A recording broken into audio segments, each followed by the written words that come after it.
บัดนี้เป็นครั้งที่17ตรงกับวันที่17พฤษภาคม2569ข้าพเจ้านายณัฐวุฒิ ส่งแก้วขอเป็นวาจาสัตยาพุทธมนต์และสัตยธรรมถวายเป็นพุทธบูชาธรรมบูชาสังฆบูชาและเป็นอาจาริยบูชาแด่องค์หลวงปู่ทวดและหลวงปู่ศิลาขอที่เทวดาเจ้าทั้งหลายโปรดจงมาอนุโมทนาในการสวดทยานของข้าพเจ้านี้ขออนุภาพคุณพระรัตนตรัยครูบาอาจารย์ในเทวดาทั้งหลายโปรดจงบันดาลให้จิตของข้าพเจ้า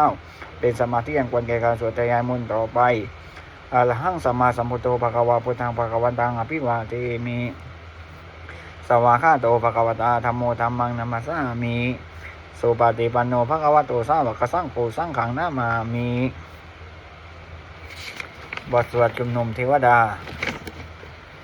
สัมมันตาจักรวาเดสุวันตาละขันสันตุเทวตาสัตตมังมุนิละสัสสะสุนันตุสักขมุขตังสักเคกาเมจลูเปคิริสิกรตเตกันดาลิเควิมานิติเปละเทจักขาเมตาลุวนาคาหานิเควัตุจิเตปุมมาจยันตุเทวาสละธาราวิสมียะคันตปานาคาติสันตสันติเกยังมุนิวะละวะจันังสัตตโวเมสุนันตุธรรมสวนาคาลุอายัมพัตันตาธรรมสวนาคาลุอายัมพัตันตาธรรมสวนาคาลุอายัมพัตันตาบทสวดนมัสการสิทธิกาถานะโมตัสสะภะคะวะโตอะระหะโตสัมมาสัมพุทธัสสะนะโมตัสสะภะคะวะโตอะระหะโตสัมมาสัมพุทธัสสะนะโมตัสสะภะคะวะโตอะระหะโตสัมมาสัมพุทธัสสะบทสวดสัจจคีริยาคาถานะที่เมสานังอัญญังปุตโตเมสานังวะลังอิเตนะสัจวัตเตนะสวดที่เมฆตุสัพพะตานาที่เมสานังอัญญังธัมโมเมสานังวะลังอิเตนะสัจวัตเตนะสวดที่เมฆตุสัพพะตานาที่เมสานังอัญญังสังโฆเมสานังวะลังอิเตนะสัจวัตเตนะสวดที่เมฆตุสัพพะตาบทสวดมหาสมัยสูตรเอวังเมสุตังเอกังสมัยยังภะคะวะสักเกสุเวงาลติกปิลาวัตถุสามิมาวันเนมาตาภิกขุสังเอนะสันติปัญญามเตหิภิกขุสัตเตหิสเปวะอรหันเตหิตัสสะยะโลกาตาตุหิเทวตายิปุยนะสันติปฏิตาวันเดภะคะวันนังทัศนายาภิกขุสังฆังจาตะโคจตุนังสุตาวาสักกายิกานังเทวานังอิตตาโอสิยังโภภะวาภะคะวะสักเกสุเวงาลติกปิลาวัตถุสามิมาวันเนมาตาภิกขุสังเอนะสันติปัญญามเตหิภิกขุสัตเตหิสเปวะอรหันเตหิตัสสะยะโลกาตาตุหิเทวตายิปุยนะสันติปฏิตาวันเดภะคะวันนังทัศนายาภิกขุสังฆังจายานุนามายาปิเยนะภะคะวะเตนุปะสังฆมายามะอุปสังฆมิตาวะภะคะวะโตสันติเกปะเจกตาปัสสยามะเตยะตะโคตาติวะตาสยตาปินะมะภะละวะปิโสสัมมาสิตาวะบังปัสสาริยะปัสสาริตังวะบังสามิจายะอิวะเมวะสุตาวะเสสุเทเวสุวรรณราชาภะคะวะโตปุระโตปะตุระหังสุหะตะโคตายะตาเทวตาภะคะวันตังอภิวาเทตวะเอกามันตังอะตังสุเอกามันตังติตาโคเอกาเทวตาภะคะวะโตสัตติเกมังคะทังอปัสสิมาสมัยโยบานะสามิงเทวะกายะสามะคะตาคะตมายิมังธรรมะสมัยยังทัสสิตายิวะอะปะระติสังฆังเทตาโควะปะระเทวตาภะคะวะโตสันติเกมังคะทังอปัสสิตาลาภิกขโวสามาตังหังสุจิตังอัตตโนสุมังหังสุสาติวันนิตาในกายตะวันอินทาริยานิละขันติปฏิตาติอัตตะโควะปะระเทวตาภะคะวะโตสันติเกมังคะทังอปัสสิเยเสตวะกิลังเสตวะบะอิขังอิตะกิลังวะจามะเมชาเตจนะเตสุตาวิมาลาจักขุมันตังสุตันตาสุโสนะคาติอัตตะโควะปะระเทวตาภะคะวะโตสันติเกอิมังคะทังอปัสสิเยเกจิพุทธังสันนังคตาเสนะเตกามิสันติยะปะยะปุวิงมายามนุสังเตยังเทวะกายายังปะเลปุเกสันติยะตะโคภะคะวะภิกขุมันเดสิยิปุยนะภิกขเวทัสสะโสโลกาตตุโสเสวะตาสันติปฏิตาโหติตถาคตังทัสสนายาภิกขุสังฆะจะเยปิเตภิกขเวหิสุวัติตัมมันทานังอะโตสัมมาสัมพุทธะเตสัมภิภะคะวันตานังอิตะปะระมะเยวะติกวัตตสันติปฏิตาวิโสสยตาปิมายังอิตะเยปิเตภิกขเวปะวิสันติอนาคาตมันทานังอะระโตสัมมาสัมพุทธะเตสัมภิภะคะวันตานังอิตะปะระมะเยวะติกวัตตสันติปฏิตาปะวิสันติสยตาปิมายังอิตาระยะกิสามิภิกขเวเทวะกายานังนามานิกิตาริสามิภิกขเวเทวะกายานังนามานิเตสามิภิกขเวเทวะกายานังนามานิตังสุนัตตะสาธุกังมนัสสิกาโลสาปัสสิสามิเตวังปะเตเตโคเตติเตภิกขุภะคะวะโตปัจจสุโสภะคะวะอิตตาโวจะ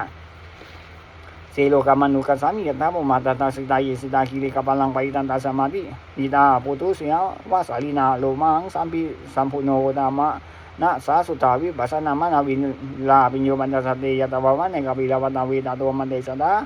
สาวกิสัตเนระเตเทวะกายาปิกันตาเตวิจาราตาปิกะโวเตจะปะมะกะนุสุตาปุตตะสาสะดังเตสัมปะตุนาอุญาณังอนุสานันทัสสนังอปิเกสัตตมันตังคุสาสังอัตตาสัตตานิสัตตังเอเกสัตสาสะนังอนุสานังมันตังสุอปิเกนังตมันตังคุสิสาสัพพะภูชาหุงจัตถะสัพพัง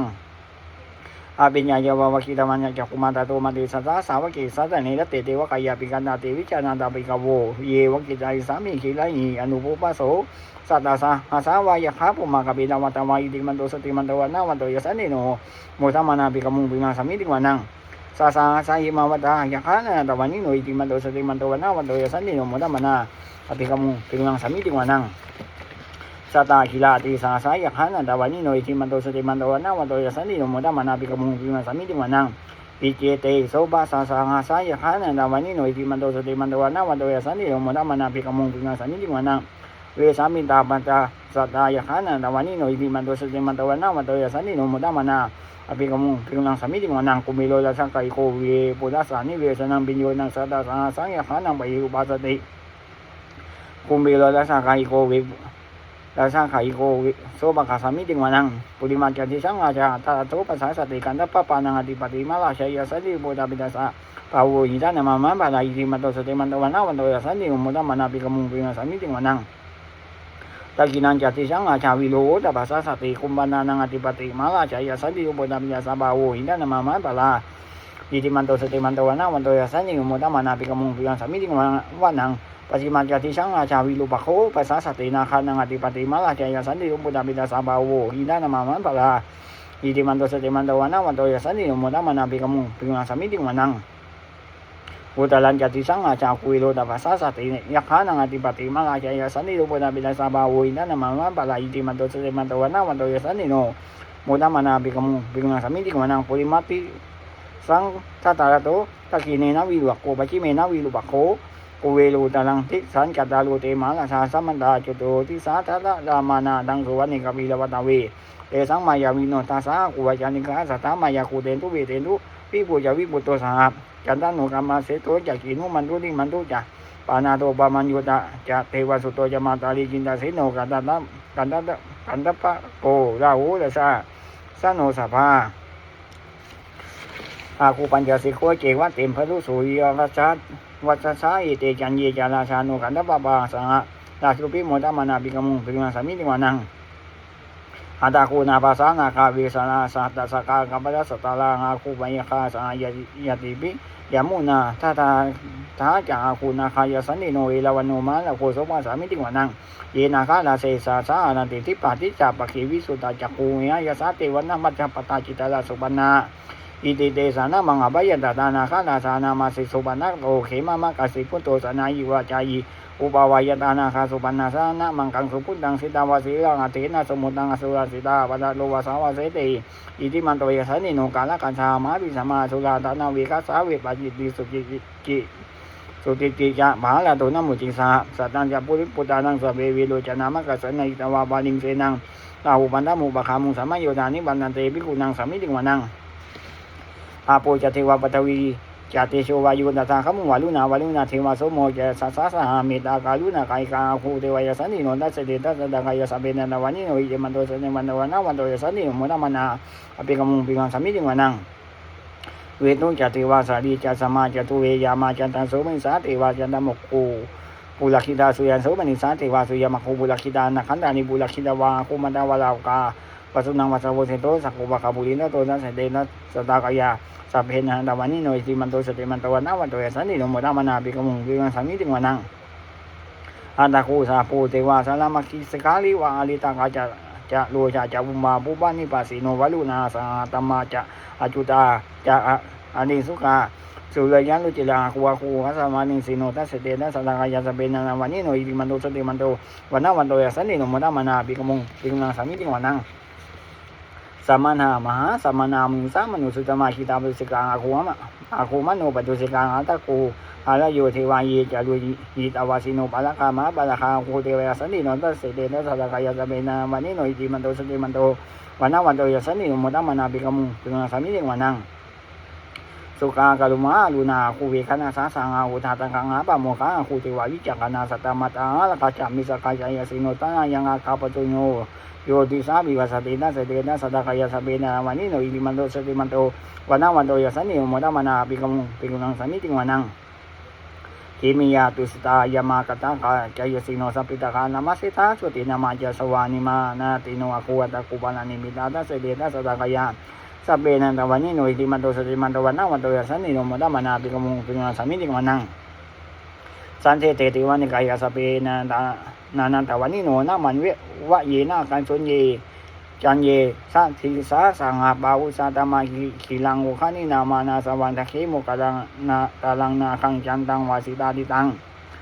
สุปมามาลามาโตจะบุตายิตามาโตสหสันนังกุมารโรติโสจะโสบังกาสามิติวานังสหสัมปมาโลกานังมหาปมาพิติตาปิติอุปปานุสุติมันโตบิสมากายุยสันสิโสทัสเสตาอิสรากุบันเกกาวสวัติโน